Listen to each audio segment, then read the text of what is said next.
Na minha época de infância, a ideia de Deus que eu fazia era de um Deus matemático, que vivia somando as minhas boas ações e subtraindo as más ações. Diante desse Deus matemático, eu sempre me sentia em falta, devendo, pecador, sujo mesmo. Deus sempre aparecia com uma grande balança na mão, pesando os bons e os maus atos que eu cometia.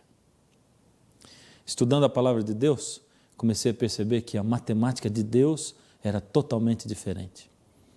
Na matemática de Deus, tudo muda de figura. Nela, o sangue de Cristo sempre zera as minhas dívidas. Deus é aquele que rasga as tabuadas e apresenta a nova matemática da graça. E graça torna-se então a palavra mais surpreendente, mais assustadora, mais inesperada da nossa língua. Se Deus tem mesmo uma balança, quando os nossos pecados estão pesando muito em um dos lados, basta uma gota do sangue de Cristo do outro lado, para que a balança seja equilibrada.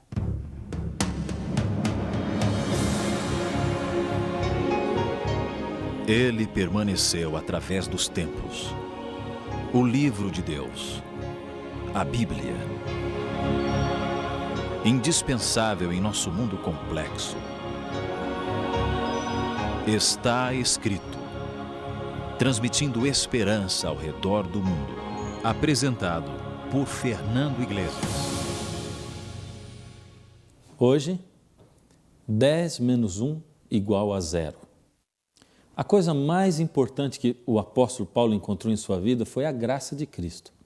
Encontrar toda aquela graça fez com que Paulo descobrisse o caminho para a salvação. Paulo, fariseu, cheio de regras, que procurava guardar a lei para agradar a Deus, descobriu que não adiantava guardar a lei para se salvar, porque a salvação só nos é dada de graça. Ao mesmo tempo, Paulo também descobria que Jesus não havia desprezado a lei e que a lei tinha um lugar na vida daqueles que se convertiam. Jesus ensinou a Paulo o lugar certo que a lei deveria ocupar na vida do cristão. Ou seja, ao passo que a lei não serve para se alcançar pontos com Deus na salvação, a função dela é mostrar quando nós nos afastamos de Deus, mostrar o pecado. A lei é o espelho que mostra quando nós deixamos de viver pelo Espírito e estamos voltando a viver pela carne. É o espelho que nos mostra quando nos sujamos com o pecado e que nos faz ver que devemos voltar para Deus, ou seja, para os braços do Pai. Assim, quando a pergunta é, aboliu Jesus a lei? A resposta, quem dá é o próprio Jesus. Não penseis que vim abolir a lei ou os profetas. Não vim para abolir, vim para cumprir, é o que diz Mateus 5,17. A resposta é sim, um sonoro não. Jesus não aboliu a lei. Ele apenas mostrou aos homens qual é o lugar que a lei ocupa. Ele cumpriu a lei como ela deve ser cumprida. Se Jesus tivesse abolido a lei, ele teria permitido com que as pessoas matassem, roubassem, adulterassem e tudo mais que a lei ordena e proíbe. Aliás, todas as religiões concordam de que nós não devemos transgredir nenhum dos 9 mandamentos da lei de Deus. O grande problema é que a lei de Deus não é formada de 9 mandamentos, e sim de 10. O único mandamento que a maioria das pessoas não aceita é o 4º mandamento, que ordena guardar o sábado. Então agora nos resta uma outra pergunta. Se Jesus não aboliu a lei, então o que nós devemos fazer com o sábado? No programa de hoje e durante os próximos 3 programas, nós estaremos respondendo a perguntas como: será que o sábado ainda deve ser guardado? Será que não serve um outro dia? Será que Deus aceita com que eu guarde todos os 9 mandamentos e só não guarde o sábado? Será que Jesus guardou o sábado? Será que Paulo e os discípulos guardaram o sábado? Se o dia de guarda fosse o sábado, então por que todos os cristãos guardam o domingo? Para que serviria um dia de guarda como o sábado? Paulo estava maravilhado com a criação de Deus e ele mesmo dizia, porque os atributos invisíveis de Deus, Assim, o seu eterno poder, como também a sua própria divindade, claramente se reconhecem, desde o princípio do mundo, sendo percebidos por meio das coisas que foram criadas. Tais homens são, por isso, indesculpáveis. Romanos 1, 20. Mas, infelizmente, os seres humanos negam até mesmo a existência de Deus. Eu fico imaginando o que Deus sente quando Ele vê os filhos dele negando que Ele existe. Ficam tentando colocar a ciência como prova, mas não conseguem. É por isso que evolucionismo não é considerado ciência. Nada daquilo é comprovado cientificamente. Tudo que Deus criou tem propósitos definidos, sim. Na criação, cada coisa cumpre um papel e um propósito definidos. Imagine agora a cena da criação. Deus cria os elementos, o meio ambiente, as condições de vida. Cada detalhe da criação possui um propósito definido. Ele cria os animais e eles têm fôlego de vida, podem respirar, movem-se, têm instinto, procuram comida, refrescam-se. Então encontramos Deus criando o ser humano. E criou Deus o homem à sua imagem, a imagem de Deus os criou. Macho e fêmea os criou. Gênesis 1, 27. Deus criou o homem e a mulher. E havendo Deus acabado no dia 7º a obra que tinha feito, descansou no 7º dia de toda a sua obra que tinha feito. Após Deus haver criado tudo, então Deus descansa no 7º dia, o sábado. Para Deus, o sábado não é apenas mais um dia como os outros. Qualquer pessoa pode pensar que simplesmente esse negócio de um dia especial pode ser um capricho de Deus. Mas, como eu disse antes, Deus não faz nada sem um propósito especial. Deus sabia mesmo que o homem se lembraria de todos os outros mandamentos e que se esqueceria do sábado, unicamente do sábado. Por isso, o 4º mandamento é o único que começa com lembra-te. Confira comigo. Lembra-te do dia do sábado para o santificar. Êxodo 20, verso 8. Mas por que o 7º dia seria assim tão importante para Deus? Quando nós vamos conhecendo melhor a palavra de Deus, percebemos que existem muitos motivos.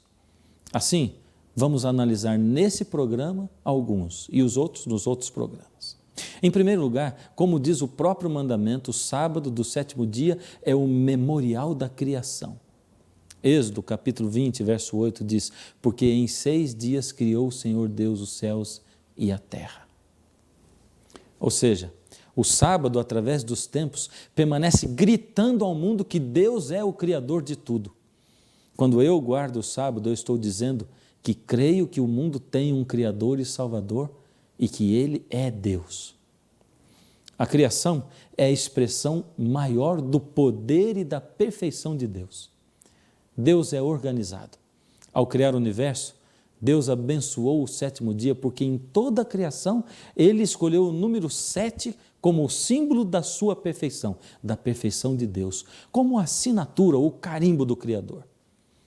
Deus queria deixar uma marca na criação e em sua palavra, para que o homem, ao estudar a natureza e a criação, pudesse sempre se lembrar de que Ele, Deus, é o Criador e da perfeição desse Criador. Ou seja, Deus sabia que o homem iria se desenvolver em conhecimento, que estudaria as ciências e as coisas da natureza que o próprio Deus criou. Assim, cada vez que estivesse estudando a natureza e encontrasse o número 7 como assinatura de Deus, se lembraria de que Deus é o Criador perfeito. Venha comigo fazer uma pequena viagem através do conhecimento. Eu quero mostrar a você como o número 7 é a assinatura que Deus deixou na criação. Ao criar o universo, Deus usou uma espécie de tijolinho. O tijolinho que Deus usou para criar o universo é o átomo. Quando estudamos o átomo, nós percebemos que a estrutura do átomo está totalmente ligada com a criação em 7 dias. Porque o próprio átomo, tijolinho da criação, tem a sua estrutura formada por 7 camadas energéticas. 7. K-L-M-N-O-P-Q.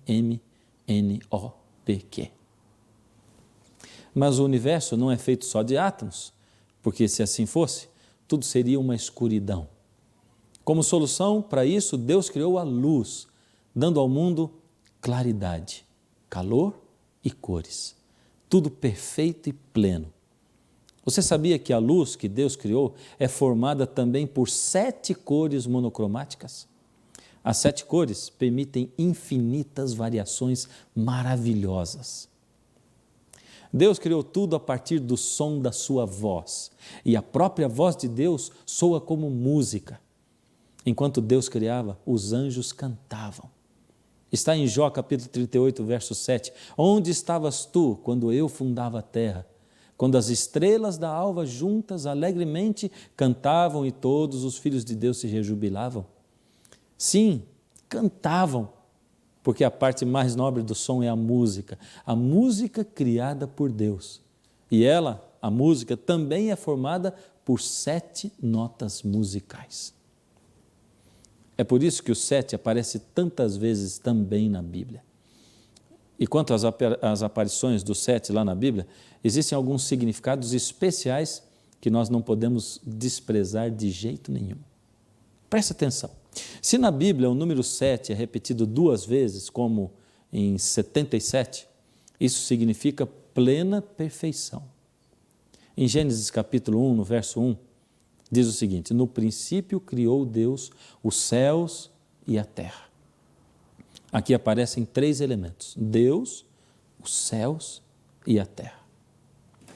Durante todo o relato da criação, eles aparecem. Deus, 35 vezes. Céu, 21 vezes. Terra, 21 vezes. O mais interessante é que cada um desses números é múltiplo de 7. 7 vezes 5, 35. 7 vezes 3, 21. E todos eles somados dá 77, plena perfeição. Quando é repetido 3 vezes o número 7, como em 777, isto significa eterna perfeição. No grego, as letras têm valores numéricos, ou seja, cada letra vale um número. Em grego, a palavra cruz é stauros. Assim, se você pega a palavra cruz em grego e soma os seus valores numéricos, o resultado é stauros igual cruz igual a 777, eterna perfeição. Vamos ler os 2 primeiros versos da Bíblia. Estão aqui em Gênesis capítulo 1, verso 1. No princípio criou Deus os céus e a terra. A terra, porém, era sem forma e vazia. Havia trevas sobre a face do abismo, e o Espírito de Deus pairava por sobre a face das águas. Esse texto foi escrito em hebraico. Aliás, todo o Antigo Testamento foi escrito em hebraico.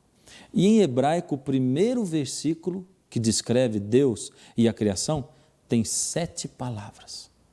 No hebraico também, o segundo versículo tem 14 palavras, ou seja, 2 vezes 7. O relato da criação é apresentado em 7 partes, ou seja, 7 dias. Na Bíblia toda, o 7 começa a ganhar projeção cada vez maior. E 7 na Bíblia é sempre usado como o número da perfeição, a base da criação do universo. Você se lembra que eu disse que o primeiro verso da Bíblia, em hebraico, tem 7 letras? Lembra que o segundo verso tem 14 letras? Os versos que descrevem a criação de Deus? Então preste atenção nisso. Até a nossa mente foi estruturada baseada na perfeição da mente de Deus. Ao criar a terra, Ele exerceu a perfeição da criatividade. O eletroencefalograma é o aparelho utilizado para medir as ondas cerebrais. Ele avalia o funcionamento correto da mente. Logo após a criação do eletroencefalograma, surgiu a curiosidade de saber qual seria a medida das ondas cerebrais quando o nosso cérebro estivesse criando, ou seja, quando estivéssemos exercendo a nossa criatividade. Ao realizarem exames, viram que enquanto um ser humano não está criando nada, as ondas delta marcam entre 0 ciclos por segundo até 6,9 ciclos por segundo. O mais intrigante é que exatamente no momento em que se inicia o processo de criatividade na nossa mente, as ondas começam a marcar entre 7 ciclos por segundo e 14 ciclos por segundo. Seria coincidência que esses números são exatamente os números de palavras dos 2 primeiros versos que relatam o ato criativo de Deus ao criar esse mundo? O 7 é a base, o alicerce da criação de Deus. Se Deus abolisse o sábado como o 7º dia da criação, estaria destruindo o alicerce da criação. E tudo por quê? Porque Deus quer que você se lembre de que Ele é o Criador. Alguns poderiam dizer, esse negócio de número 7 é só no Antigo Testamento. Então veja o número 7 no Apocalipse. Em Apocalipse 1:4 nós vemos 7 igrejas e 7 espíritos. Apocalipse 1:12, 7 candelabros. Apocalipse 1:16, 7 estrelas. Apocalipse 4:5, 7 lâmpadas de fogo. Apocalipse 5:1, um livro selado com 7 selos. Apocalipse 5:6, um cordeiro com 7 chifres e 7 olhos. Apocalipse 8:2, 7 anjos com 7 trombetas. Apocalipse 10:4, 7 tronos. Apocalipse 12:3, dragão com 7 cabeças e 7 coroas. Apocalipse 13:1, uma besta com 7 cabeças. Apocalipse 15:1, 7 anjos com 7 taças, as 7 últimas pragas. Apocalipse 17:3, uma besta com 7 cabeças, que são 7 montes e 7 reis. Agora uma pergunta precisa ser respondida. Ela está baseada em algumas conclusões que tiramos. Jesus não aboliu sua lei, pois ele mesmo disse que não veio para abolir e sim para cumprir. Todas as religiões cristãs concordam que não podemos roubar, matar, adulterar e que não podemos quebrar nenhum dos 9 mandamentos da lei de Deus, mas esquecem-se unicamente do sábado. Pergunta: Deus aceita que se guarde 9 dos 10 mandamentos? Aqui a matemática de Deus continua e continua desafiando a matemática humana. Quanto é 10 menos 1? Na matemática humana, 10 menos 1 igual a 9. Na matemática de Deus é diferente. Na matemática de Deus, 10 menos 1 igual a 0. Quer ver? Veja Tiago 2,10. Porque qualquer que guardar toda a lei, mas tropeçar em um só ponto, torna-se culpado de todos. Ou seja, 10 menos 1 igual a 0. Como cristãos, nós sabemos que nenhuma obra da lei vai nos salvar. Sabemos que somos salvos pela graça, mediante a fé. Sabemos que guardar a lei não salva ninguém. Guardar o sábado para a salvação não conta nenhum ponto a mais para a salvação. E sabemos que se eu guardar a lei ou o sábado para me salvar, estarei cometendo o maior engano da minha vida. Porém, nós sabemos também que Jesus disse, não vim abolir a lei. Sabemos também que a lei tem a sua utilidade apenas em nos mostrar como um espelho, quando nós nos afastamos de Deus e nos sujamos com o pecado. Por outro lado, nós ainda sabemos que não podemos guardar 9 mandamentos e deixar um de lado, pois qualquer que guarda toda a lei, mas tropeça em um só ponto, se torna culpado de todos. Bom, então você pode estar pensando, muito bem, eu consigo entender que a maior parte da lei é bastante lógica. Eu consigo entender, por exemplo, que Deus tenha dito, não matarás. Afinal de contas, ninguém deve sair por aí matando, tirando a vida dos outros. Então, quando ele diz assim, não adulterarás, não furtarás, não dirás falso testemunho, mas guardar o sábado, isso não faz sentido. Em primeiro lugar, nem sempre o que Deus pede faz sentido na hora que Ele pede. Vamos nos lembrar, por exemplo, de quando Ele fez um pacto com Abraão, chamando-o para ser o pai do povo de Deus.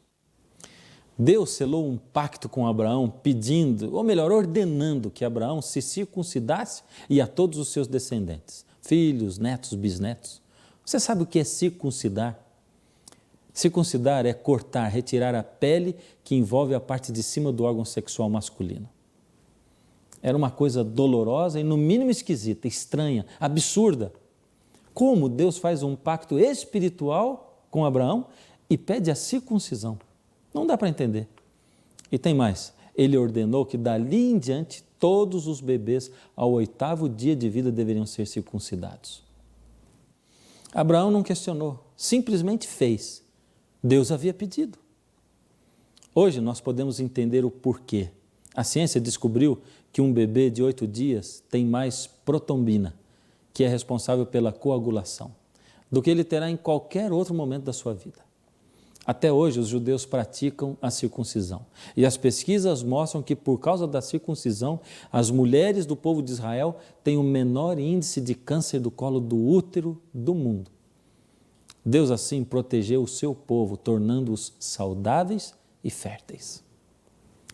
Será que eu estou dizendo que você deve apenas obedecer sem questionar? Deus pede coisas que não entendemos e simplesmente diz, faça. É lógico que Deus não é assim, mas também é verdade que assim como não adianta você tentar ensinar para uma criança de 4 anos o cálculo da raiz quadrada, mas com o amadurecimento ele irá compreender, assim também nós seres humanos não entendemos certas coisas e depois de centenas de anos, milhares às vezes, passamos a compreender porque o nosso conhecimento se aprimora. Da mesma forma como podemos entender o porquê da circuncisão hoje, também podemos entender o porquê do sábado hoje. Deus sabia de antemão que a humanidade se esqueceria de que Ele é o Criador. Deus sabia que Darwin apareceria tentando desvirtuar as marcas que Deus deixou na criação. Deus sabia de um homem chamado Darwin que apareceria. Sabia que ele seria alguém preparado especialmente para tentar fazer com que toda a humanidade se esquecesse ou desviasse daquilo que Deus disse. Ele é o Criador de tudo. A estratégia de Darwin foi surpreendente. Darwin havia terminado os estudos para ser pastor protestante. Ele pertencia a uma classe social, a burguesia, e a uma nação, a Grã-Bretanha, que haviam sido fortemente influenciados pela Bíblia. Darwin não se colocou assim abertamente contra a sociedade a qual pertencia e foi homenageado pelos ingleses tanto antes como depois de haver publicado a sua principal obra evolucionista, A Origem das Espécies, em 1859. Ele procurou antes inserir a sua novidade no meio dos pressupostos da sociedade na qual ele vivia. E somente poucos se aperceberam que ele tinha substituído a verdade da Bíblia por algo que, por se parecer com a Bíblia, a destruía. Assim, para combater a moeda verdadeira, a Bíblia, Darwin escolheu substituí-la por algo o mais possível semelhante, mas de valor diferente. Hoje os meios de comunicação são dominados por pessoas que não acreditam em Deus como Criador. Cientistas que acreditam no evolucionismo estão tentando transformá-lo em ciência, mas todos sabem que evolucionismo não se comprova cientificamente. Deus deixou o mandamento, lembra-te do dia de sábado para o santificar. 6 dias trabalharás e farás toda a tua obra, porque em 6 dias fez o Senhor os céus e a terra, o mar e tudo o que neles há, e ao 7º dia descansou. Por isso o Senhor abençoou o dia de sábado e o santificou. É como se Deus dissesse, filho, quando você para tudo no sábado, você está gritando, eu creio que Deus é o meu Criador. Você vai ouvir uma música agora. Ela fala sobre receber bem o sábado, sobre o sábado ser o memorial da criação. Medite nas letras dessa música. Medite na mensagem que o Senhor deu para você hoje através da sua palavra e através dessa canção.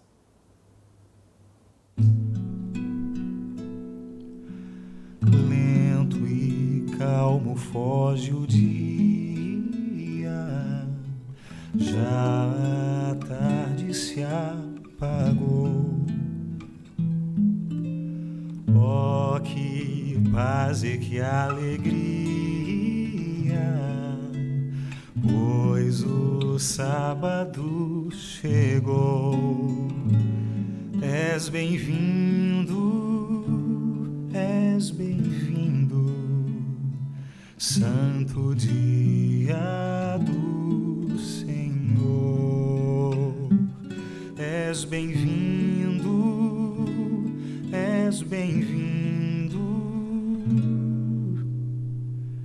Santo dia do Senhor.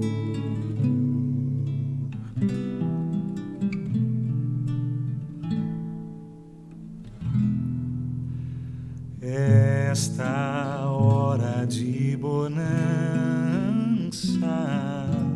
lembra o Deus que nos criou, pois o dia de lembrança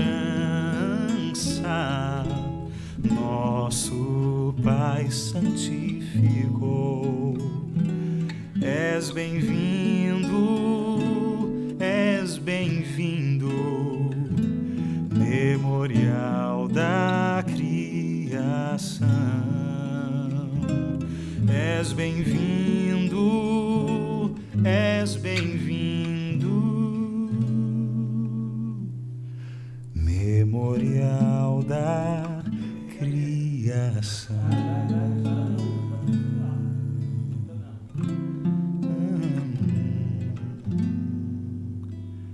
Esta hora de harmonia lembra o Deus que nos salvou. Cristo lá na tumba fria, neste dia descansou. És bem-vindo, és bem-vindo, memorial da redenção. És bem-vindo, és bem-vindo, memorial da redenção.